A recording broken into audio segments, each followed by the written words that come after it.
Excellences, mes chers compatriotes,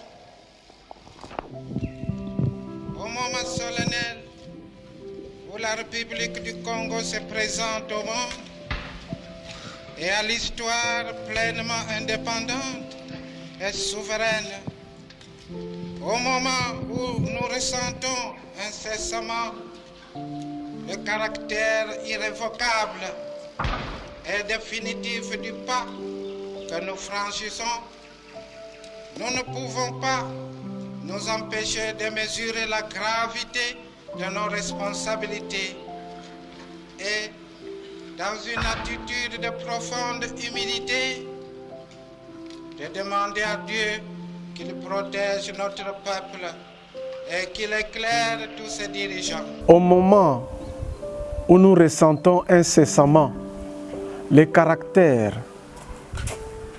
irrévocables et définitifs qu'il protège notre peuple et qu'il éclaire tous ses dirigeants.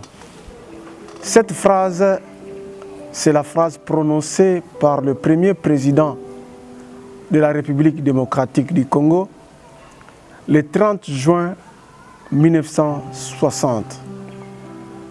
Bonjour, bien-aimés dans le Seigneur, c'est votre humble serviteur, le pasteur Mazamba. Le dimanche 2 juin,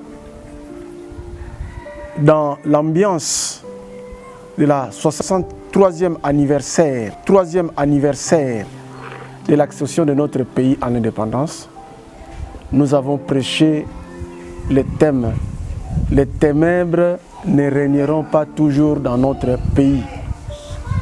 C'est à partir de notre thème annuel de Matthieu 5, 14, « Vous êtes la lumière du monde », que nous avons tiré notre sous-thème « Les ténèbres ne régneront pas toujours dans notre pays ». Cette phrase est en diapason avec notre thème.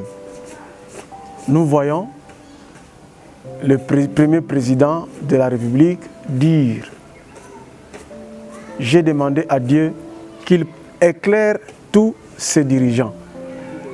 Cela est en diapason avec notre thème « Les ténèbres ne régneront pas toujours dans notre pays ». Et là, il dit encore qu'il protège notre peuple.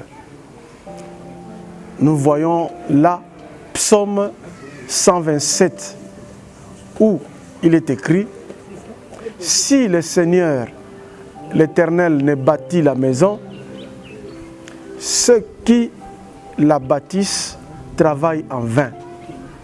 Si l'Éternel ne garde la ville, celui qui la garde veille en vain. » Bien-aimés, un peu de discernement, un peu d'illumination du Saint-Esprit nous convaincra que le 30 juin 1960,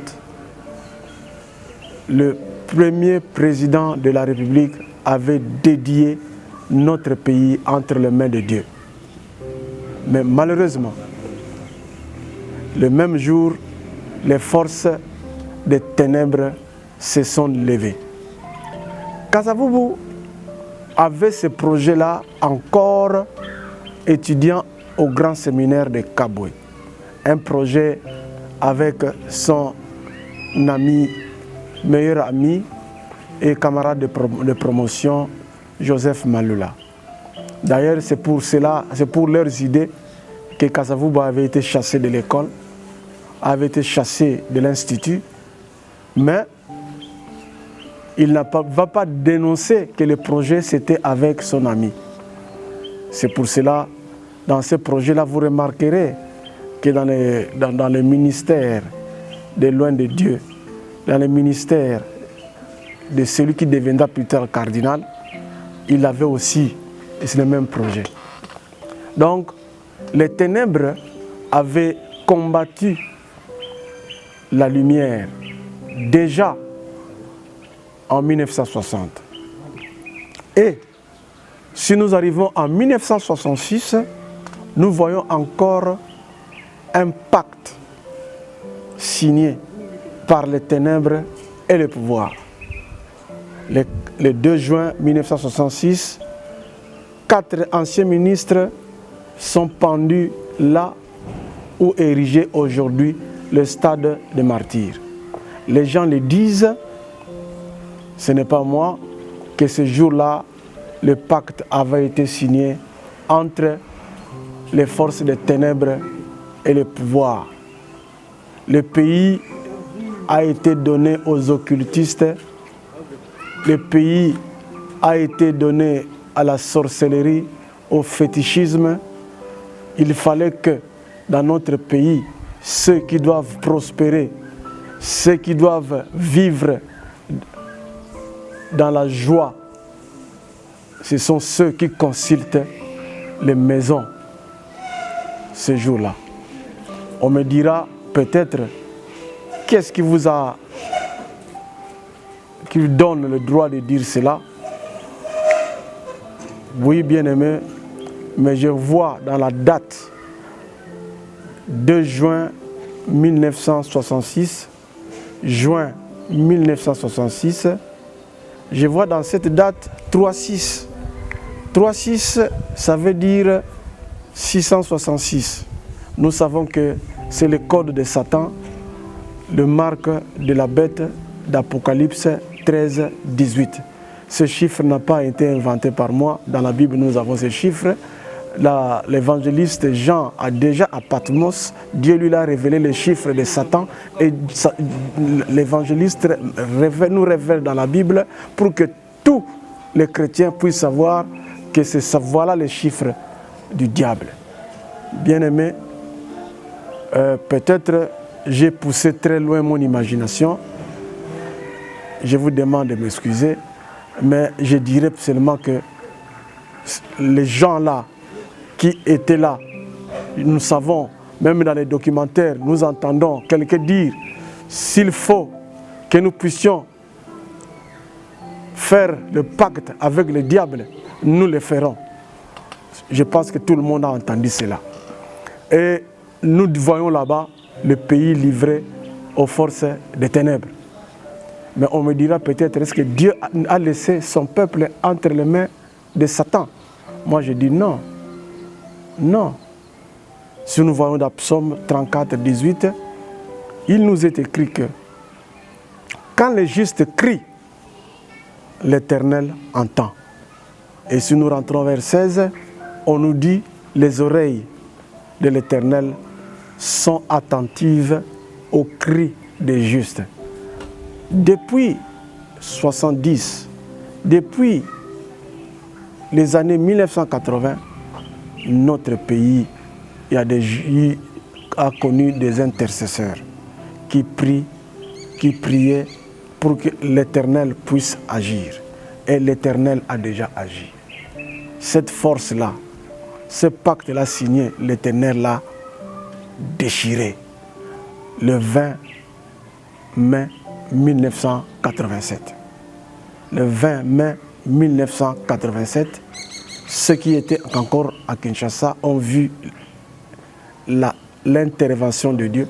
Ils ont vu la présence de Dieu au jour du 20e anniversaire du parti État. Ils avaient préparé une grande fête pour fêter, pour glorifier, pour vénérer les ténèbres. Le Seigneur est descendu par la pluie. Ils n'ont pas fêté ce jour-là. L'homme au pouvoir avait l'habitude de demander au météo s'il va pleuvoir. Ces jours-là, ceux qui étaient à Kinshasa le savent. Ils n'ont pas fêté. Dieu n'a pas voulu que les ténèbres puissent fêter le 20e anniversaire du parti État. Depuis ce jour-là, on devait discerner que Dieu est intervenu.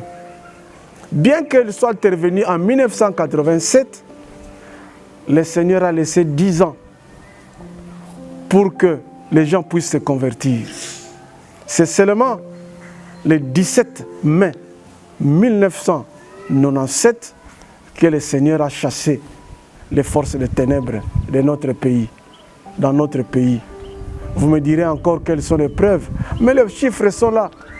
1987, 17 mai 1997, le chiffre de l'accomplissement de Dieu est là. 7, 7, 7, ça veut dire que Dieu est présent. Dieu n'a pas abandonné son peuple. Bien-aimés, vous qui avez Christ comme Seigneur, sachez-le que le pays a été déjà délivré. Le pays a été déjà délivré. Les dédicaces de 1960 n'étaient pas effacées. C'est Satan qui, entre-temps, veut nous faire croire que le pays doit être un pays des occultistes. Mais ce pays n'appartient pas aux occultistes. Le pays appartient à Dieu. La RDC, à l'origine, il y a le nom d'un pasteur. Si nous sommes ce pays, un pasteur a quitté l'Angleterre, il est venu ici. L'histoire de la RDC commence avec David Livingstone, qui fut pasteur et médecin. Bien-aimé, ce pays que nous voyons, qu'on appelons RDC, c'est dans les limites des frontières que nous connaissons. Je sais, il y a des gens qui veulent faire la confusion avec un panafricanisme qui n'est ni scientifique, ni objectif, ni logique. Ils veulent embrouiller les esprits des gens. La RDC, c'est dans les frontières de Berlin. Même si nous n'aimons pas Berlin, sachez-le que ce pays est comme tel. Nous qui sommes là, nous sommes dans la bénédiction à l'intérieur des frontières de Berlin. Bien-aimés, le diable fait la confusion. Il y a des gens qui veulent, pour nous faire revenir dans la sorcellerie, sachez-le que le pays est béni dans la frontière de Berlin. Si aujourd'hui nous sommes en guerre avec ceux qui veulent entrer dans ce pays, nous défendons les frontières de Berlin. Notre bénédiction est dans ce cadre-là. C'est Dieu qui a mis ce pays. Et Dieu a donné ce pays à ses enfants que nous sommes. Ne laissons pas le pays entre les mains des occultistes. C'est pour cela que je parle. Bien-aimés, vous qui croyez en Jésus-Christ, pas le Jésus-Christ des théâtres, pas le Jésus-Christ des impressions, mais le Jésus-Christ crucifié et ressuscité. C'est celui-là, le Seigneur, que nous adorons. Et il nous a donné ce pays. C'est le moment de reprendre ce pays. Nous remercions l'acte posé par le président Félix au stade des martyrs lorsqu'il a dédié ce pays à l'Éternel. Il a dit, Seigneur, voici ton trône et mets-toi en ton trône et dirige ce pays. Je sais qu'après avoir dédié ce pays, les forces des ténèbres se sont encore levées pour faire ce qu'ils sont en train de faire aujourd'hui. Ce que vous entendez, c'est le diable qui est en train d'agir. Bien-aimés, vous qui croyez en Christ, n'abandonnez pas. Mettons-nous dans la prière et l'Éternel entend. Nous allons vaincre. Avec Jésus-Christ, nous allons vaincre. Que l'Éternel bénisse sa parole. Amen.